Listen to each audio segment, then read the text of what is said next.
Sup, freaks and geeks? My name is Rek Dunn, and this is your minute film review here on Nerd Geek TV.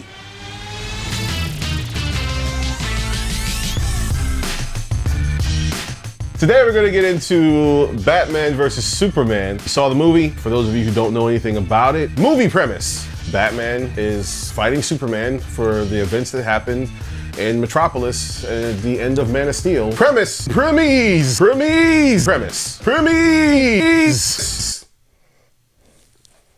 Batman fights Superman, kind of get into it with each other, get a little bit of Wonder Woman. We get introduced to bits and pieces of the Justice League, and you know, get a couple of baddies thrown in here and there. Lex Luthor, a little Doomsday, which you've all seen in the trailers. I'll tell you what I did like, and I'll tell you what I didn't like. So what I did not like, I mean, it just, yeah, it was too much going on in too little bit of time.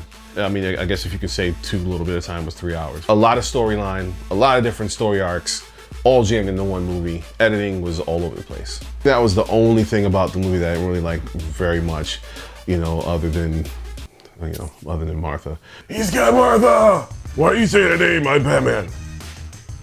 I'm not even gonna say that. So what I did like,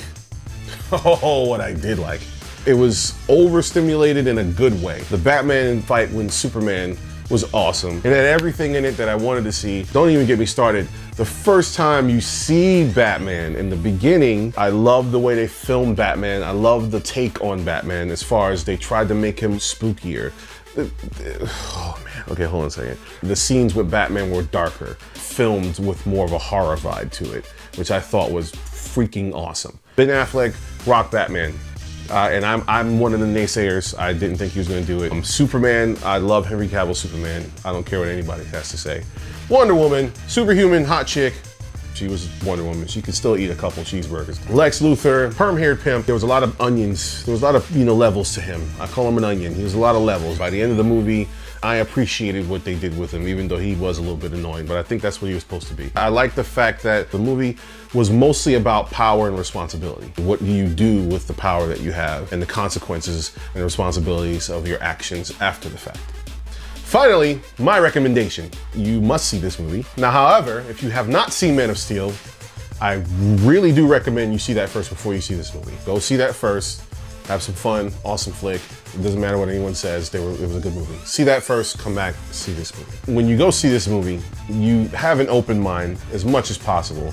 So go into it looking to have a good time. Enjoy seeing Batman and Superman on the screen for the first time ever. At least worst case scenario for you, going forward, you'll know what's going on. You'll be caught up on the history of what the DCU is putting out right now. I feel honestly, if you go into this movie and you don't have a good time and you come out, then you have no soul. So this has been your 1 minute film review right here on Nerd Geek TV. My name is Rek Dunn, and yeah, I hope you enjoyed it. If you didn't, I don't really care.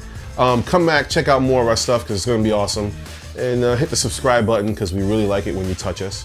And come back and check out some of our stuff, man, because we're freaking awesome, and you know that already, man. Come back, please. I miss you. Nerd Geek TV.